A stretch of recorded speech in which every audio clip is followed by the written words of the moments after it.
So today I'm going to walk you through painting a mermaid in the sunset. It's real simple. We're going to use some very simple colors. As you can see, we're starting out with some yellow, and I'm just taking it all the way across. I'm using a soft, very inexpensive 2-inch brush from Hobby Lobby. The color is just a regular yellow at Hobby Lobby. You can get it really inexpensive. Using a 2-inch brush to get all of this spread around is a really valuable thing. You can catch a lot of brush strokes. I know a lot of you are used to painting that with little bitty brush and you like it and it gives you all these details and blah blah blah blah blah. But as you can see right there, I used a little bit of magenta, and with that big brush it makes my blending so much easier, and I'm carrying it down so I can get kind of an orange color. I didn't want to just go with reds. I wanted this to have some pizzazz to it. I wanted to work with the colors a little bit. So I'm just kind of blending that down, blending it across. Those of you that have painted with me before know I don't like everything to be perfect. I like a little bit of mystique in it. So the other thing with the big brush is it helps to keep, you're using a little bit more paint and you're blending so much easier. So don't be afraid to try that 2-inch brush. If all you have is a 1-inch, then use a 1-inch. If all you have is a 3/4 inch, use a 3/4 inch. It doesn't matter, just paint. Paint and have a good time. So the next thing that you're gonna see me do is just kind of smooth out some of these brush strokes. And I'm barely moving this paintbrush across the canvas, but it's going all the way across, barely touching it. Now we're coming in with some phthalo blue. Phthalo blue is a very pretty color, especially when it hits that magenta. It makes a very pretty purple color. We want it, notice that our horizon line is light. It's got the yellow. And then we came up with the magenta, mixed it in, it gets a little darker. As we get to the top of the canvas, it gets dark. You're painting this for fun, but as I say, we always do things as if we were trying to create a masterpiece before our eyes. And we want this to have a light to a dark. We want the viewer to see into the painting. A lot of you just paint with us at Paintings with Friends, and you try to learn things, and we try to give you some good techniques. This is a really good, important rule in saying everything has to have a light to a dark. Now, if you notice, I started using that yellow right on the bottom corner here, and the yellow is more yellow at the top and more of a darker color at the bottom. I'm using straight yellow here, and I also did that in the sunset with no white mixed into it at all. I didn't want to use white. I wanted it to be a vibrant color. White sometimes kind of dulls it. I know a lot of you that have painted with me know that I always tell you to add white, but that's to keep it, when we begin, that's to keep it wet. The more paint we can use at a time, keep it wet. So I'm going to add a little bit of yellow. Now watch, pull that straight down. And then I'm going to put magenta on both sides. And I'm going to run this together. Okay, it's an easy way of blending. Here we go. Look at that. Just barely touch it. Don't be afraid to cross that mermaid.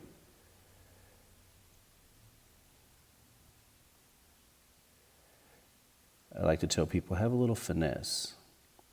And if you notice, when I put that yellow down on the ground down here, I kept it at an angle. So it wasn't straight. Straight's boring. I think I've told a lot of you that before. So we're going to come in with some phthalo blue while the magenta's still wet. And notice how I'm not bringing that phthalo blue all the way into the center of my painting. Just barely brushing that over right there. If you cross that mermaid a little bit, you can come back with your finger. If you're worried about it, I'm showing you how to do it here. Just wipe that paint out a little bit, just so that you can see a little bit of that line. It's not going to hurt that that blue is in there because we're painting over it with a darker color. So now we're using the old toothbrush trick. A little bit of water, some white paint, toothbrush, and we're going to throw some stars in there. So I think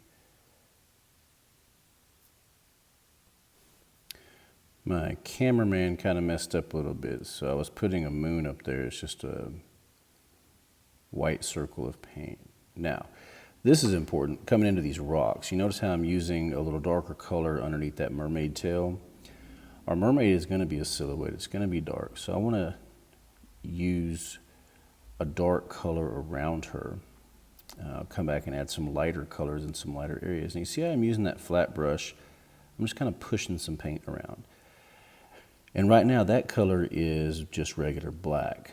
Now in a minute, I'm going to grab some yellows and stuff like that and pull into it so that they stay a darker color. We want to make them uneven shapes. We don't want to see a little hill. You see how I'm doing all these little broken lines? Now we're getting a little bit of a messy color. If you want to know what color that is, I just took some magenta and some yellow off of my palette and just, see how I'm making those just flat strokes. I don't blend a lot, I just leave it there. Makes it look more like a rock formation. And this is all going to be nice and dark. So, up here on the top, the sun's hitting it. Remember I said light to dark. Everything in your painting has to have light to dark. It doesn't matter what it is. You have to have some light or dark in the shapes.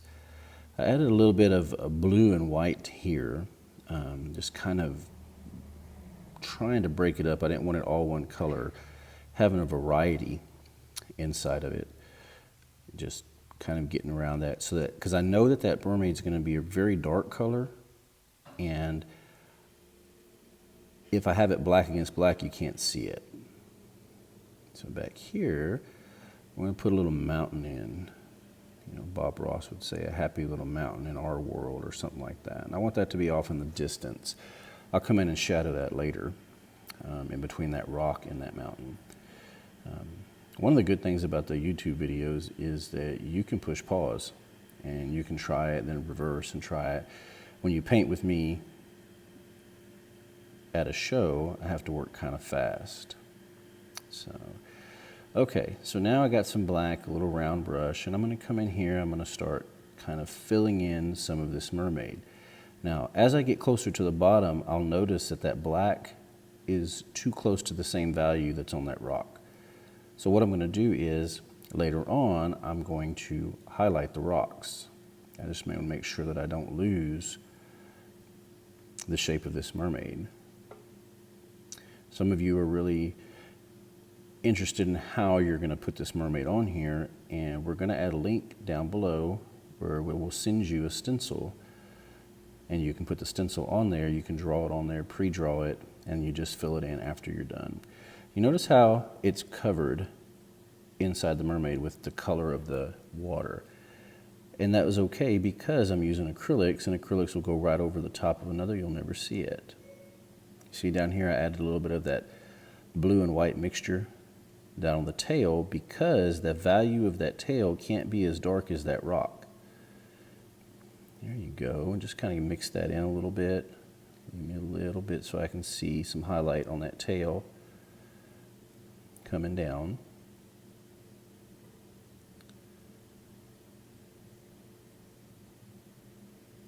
There we go, right here. And hopefully this is starting to take shape. Give yourself credit. If you're trying this at home and you're following along and painting along, give yourself a little bit of credit. And remember why you're painting in the first place. We're painting because we want to say something. We want to be expressive. We're having fun. When you start to care about the painting like you're obsessed with it, that's when it gets a little too overworked. As it is right now, have fun. Nobody can see you. You're at home, see? So nobody can see what you're doing. Now, if you don't like what you did, find a family member that you don't like or a friend that you don't like and give it to them for Christmas, because they'll have to tell you, oh, it looks so good. You know, so just a little joke there for you. Some of you have heard me say that before. Here we go. Starting to see the mermaid come together. If you have any questions about this, then please leave us some comments. Please, if you haven't subscribed, subscribe.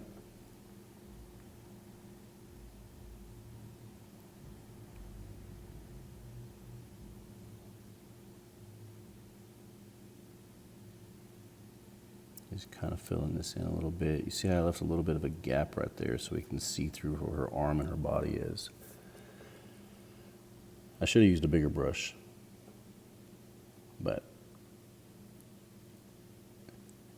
And one of the things that I tell people is I'm self-taught. A lot of times when I was reading books or something, if they had a color and I didn't have it, I used something that was close to it. So you don't have the same colors as me, don't go out and try to buy them. Use what you have. It doesn't have to be exactly like mine. Here we're adding some highlight into it. The paint's still wet as I'm going into the black, and I'm adding some of this blue and white together, and it's just kind of highlighting the mermaid, giving it a little bit of mystique. There we go. Now, where am I putting these lines? It doesn't matter. It's an illusion. Just looking at her and the lights hitting her body at different areas. It makes her stand out more. So.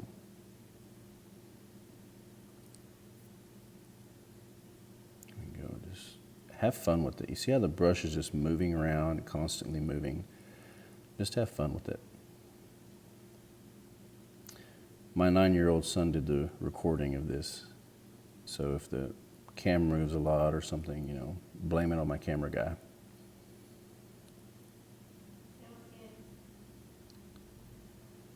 Okay, we did a little bit of darker black underneath the tail to make her separate a little bit more. Hopefully this looks good.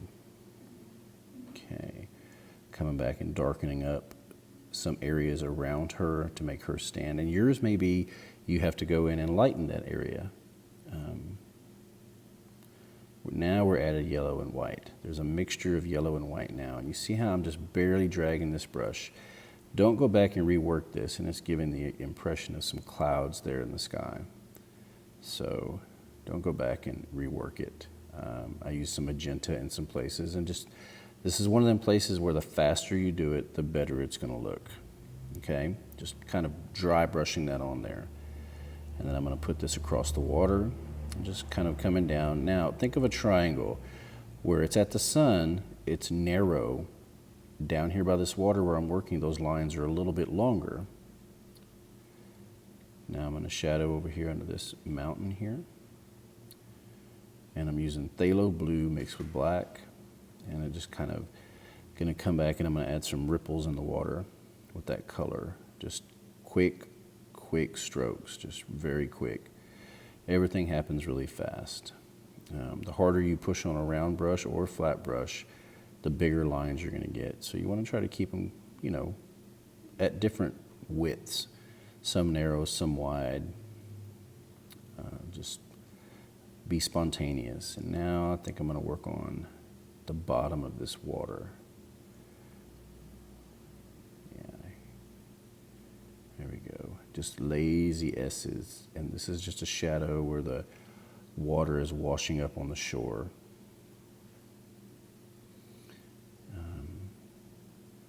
There we go. Just kind of adding some light to dark again. Light to dark. You'll get tired of hearing me say that. Or dark to light.